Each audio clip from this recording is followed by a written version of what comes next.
Luis Sandoval, FightHype.com. Here with Seniesa Estrada. First of all, got a fight coming up. You're going back to the Forum. First of all, how does that feel, going back and fighting in a big spot like that for a big fight?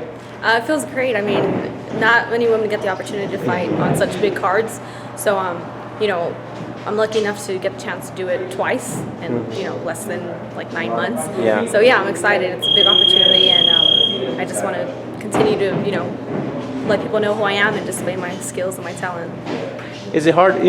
We see UFC, how they've adopted women's MMA, and then there's women's boxing hasn't got that push. Is that kind of what, not just you, but all the people, all the women's boxers, is that kind of what you guys are looking for, to get that extra push right now that you guys maybe aren't getting? Yeah, definitely. I mean, my goal is to, continue to get the opportunity to fight on big cards and, get the chance to just break through and make opportunities, even bigger opportunities for, myself and for other women in the sport. And I just want to reinvent the sport, reinvent it just the way Ronda Rousey did for MMA. And, there's always someone, no matter what you're doing, whether it's sports, music, acting, no matter what it is, there's always people who reinvent it, Elvis Presley reinvented music, Eddie Van Halen reinvented rock and roll, and rock, and Ronda Rousey reinvented MMA, and that's exactly what I want to do with boxing.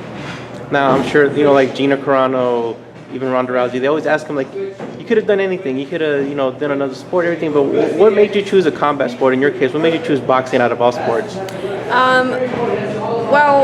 My dad actually introduced me to boxing when I was a kid. I used to watch fights with him when I was like 6, 7 years old. He would always, his favorite fighter is Roberto Duran, so I would watch Roberto Duran with him all the time, Sugar Ray Leonard, the classics. Just the classics, yeah. So, I would watch boxing with him, and he didn't expect me to say like, hey, can I box? But, the first thing I asked him was, hey, Dad, do women box? And he's like, well, they do, but, there's not that many. There's Lucia Riker and Christy Martin back then. But there was nobody, when I first started boxing, there was nobody to really look up to, any women. So, I went into the sport knowing that. So I thought to myself, if there's nobody that I can look up to, I'm going to be that person that somebody else can look up to. So, that's exactly what I continue to do, and I'm still doing till today.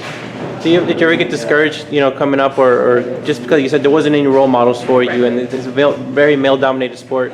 Did you ever get discouraged at any point coming up to where you are now? I did, definitely, yeah, all the time. I mean, I was discouraged all the time. I don't know how I even had the, strength to still keep boxing till today. But, at the same time, I always knew that,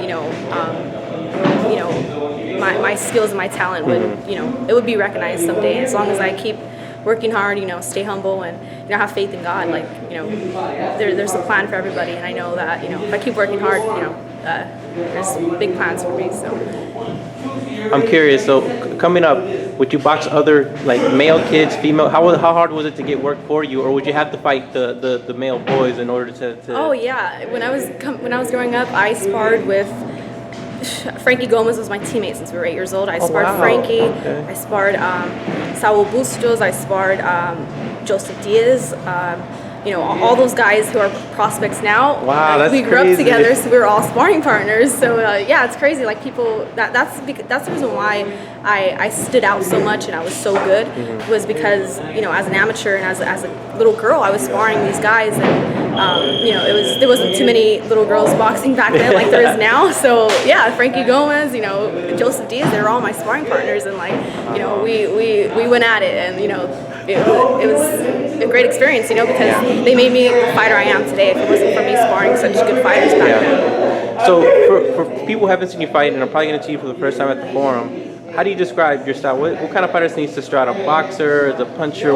How would you describe yourself? I would describe myself as, a boxer and a puncher. My style is unique. It's not like every female fighter out there. That's what makes me stand out. I think, to get the attention of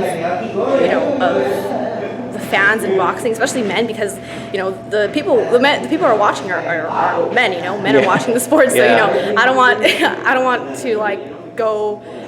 want to be fighting and then someone says, oh, a female fight's coming on, let's go grab a beer.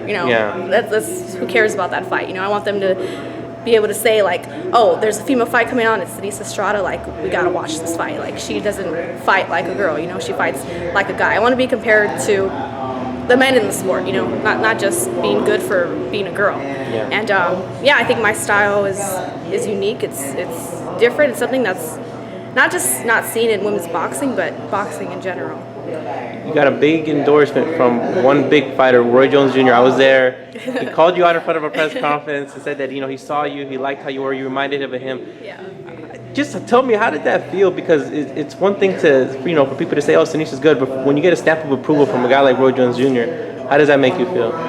It felt great. Like it felt like a dream. I was like, were you expecting it, or you didn't? No, I had no idea. I wasn't expecting it at all. It was crazy, and like it means so much because I watched Roy Jones all the time as a kid. I would watch his fights, and then I would go to the gym the next day and try to like do what he was doing. I would drop my hands, put him behind my back, and like slip punches and counter and throw his hooks the way he does. Yeah. So yeah, it means a lot. You know, that's amazing. It's like, you know, being a basketball player and looking up to Michael Jordan, and then, you know, one day Michael Jordan, you know, says how great of a basketball player you are, and you know, it just means a lot. Yeah, I didn't expect it at all, but I'm glad, you know, my talent was seen and recognized by someone as great as him. Was that one of the things that kind of kept pushing you, kind of reaffirmed to you, like, yeah, you know what, I am on the right track, I am doing the right things. If he's noticing, that means everybody else will notice. Yeah, right. And I mean, that's the one thing about fighting on such a big card, you know, like that's what it takes to open the doors for women, is to be able to get that kind of exposure and be able to get seen by, you know, such great fighters and people who really know boxing. And, you know, we see how big women's is getting in MMA. Has it ever thought your mind maybe crossing over or trying? I've seen a lot of female boxers. You know, we saw Holly Holm do it. We've seen there's Anna Bulatan who's done it. Has that ever crossed your mind, or do you kind of just want to stick specifically to boxing? No, I get asked that question all the time, but no, I just want to stick to boxing. You know, there's so much to accomplish in boxing, and I can't just give up and say, you know, it's not going my way in boxing, so I'm going to go to MMA because, you know, Ronda Rousey and Holly Holmes are doing big things. You know, I can't give up like that. I've been boxing for 17 years, and you know, this is my sport, and there's just so much to accomplish and so many goals that I have. And you know, hey, maybe after I accomplish all my goals, I'll think about going over to MMA or something. But for now, no. I mean, there's so much to accomplish. Yeah.